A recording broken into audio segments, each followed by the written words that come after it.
37 ಈ 37 ಬಿಲ್ಲೆಗಳು ಕೈಯಿಂದ ಮೊದಲು ಹೇಳಿ ಹೇಳಿದ್ದೀನಿ 37 ಈ ಬಿಲ್ಲೆಗಳನ್ನ ಅಥವಾ ಈ ಕ್ಯೂಬ್ಗಳನ್ನ ಎಷ್ಟು ಜನ ಸಮನಾಗಿ ಹಂಚಬೇಕು 5 ಜನ ಸಮನಾಗಿ ಹಂಚಬೇಕು ನೋಡಿ ಈ 37 ಅನ್ನೋದು ಭಾಜ್ಯ ಇದು ಎಷ್ಟು ಹಂಚಬೇಕಾಗುತ್ತೋ ಅದನ್ನ ಭಾಜ್ಯ ಅಂತ ಕರಿತೀವಿ ಅಂತ ಕರಿತೀವಿ ಭಾಜ್ಯ ಎಷ್ಟು ಜನ ಹಂಚಬೇಕಾಗುತ್ತಲ್ಲ ಈ ಜನ ಎಷ್ಟು ಜನ ಅಂತ ಬರ್ತಲ್ಲ ಇದನ್ನ ಭಾಜಕ ಅಂತ ಕರಿತೀವಿ ಇವರಿಗೆ 5 ಜನಕ್ಕೆ ಸಮನಾಗಿ ಹಂಚಬೇಕು ಇದು ಭಾಜ್ಯ ಇದು ಭಾಜಕ ಈಗ ಪ್ರತಿಯೊಬ್ಬರಿಗೂ ಕೂಡ ಹಂಚ್ತಾ ಹೋಗ್ತೀನಿ ಈಗ ನನ್ನ ಹತ್ರ ಎಷ್ಟು ಉಳಿತದೆ ಅಥವಾ ಪೂರ್ತಿ ಹಂಚ್ತೇನೆ ನೋಡೋಣ ಈಗ ಒಂದನೇ ಬಾರಿ ಹೇಳ್ತೀನಿ ಒಂದನೇ ಬಾರಿ ಎರಡನೇ ಬಾರಿ ಹಂಚ್ತಾ ಇದ್ದೀನಿ ಇನ್ನೂ ಉಳಿದಿದ್ದಾವೆ ಎರಡನೇ ಬಾರಿ ಹಂಚ್ತಾ ಇದ್ದೀನಿ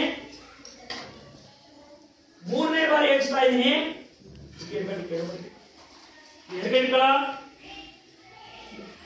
ಮೂರನೇ ಬಾರಿ ಹಂಚ್ತಾ ಇದ್ದೀನಿ ನಾಲ್ಕನೇ ಬಾರಿ ಹಂಚ್ತಾ ಇದ್ದೀನಿ ಐದನೇ ಬಾರಿ ಹಂಚ್ತಾ ಇದ್ದೀನಿ ಆರನೇ ಬಾರಿ ಹಂಚ್ತಾ ಇದ್ದೀನಿ ಏಳನೇ ಬಾರಿ ಹಂಚ್ತಾ ಇದ್ದೀನಿ 7 ಬಾರಿ ಹಂಚಿದೆ ಈಗ ನಂತರ ಇನ್ನು 2 ಉಳ್ಕೊಂಡ್ರೆ ಎಷ್ಟು ಉಳ್ಕೊಂಡ್ರೆ ಈ 2 ಸಮನಾಗಿ ಹಂಚಕ್ಕಾಗುತ್ತಾ ಹಂಚಕ್ಕಾಗಲ್ಲ ಇವೆರಡು ಇಲ್ಲೇ ಉಳ್ಕೊಳ್ತೀವಿ ಏನು ಮಾಡಕ್ಕಾಗಲ್ಲ ಹಂಚಕ್ಕಾಗಲ್ಲ ನನ್ನ ಹತ್ರನೇ ಉಳ್ಕೊಳುತ್ತೆ ಈಗ ಒಬ್ಬೊಬ್ಬರಿಗೆ ಎಷ್ಟು ಸರಿ ಬಂತು ಎಷ್ಟು ಬಂತು ಒಬ್ಬೊಬ್ಬರಿಗೆ ಎಷ್ಟು ಬಂತು ಈ 37 5 ಸಮನಾಗಿ ಹಂಚಿದಾಗ ಒಬ್ಬೊಬ್ಬರಿಗೆ 7 ಬಂತು ಇನ್ನು 2 ಉಳ್ಕೊಂತು ಎಷ್ಟು ಉಳ್ಕೊಂತು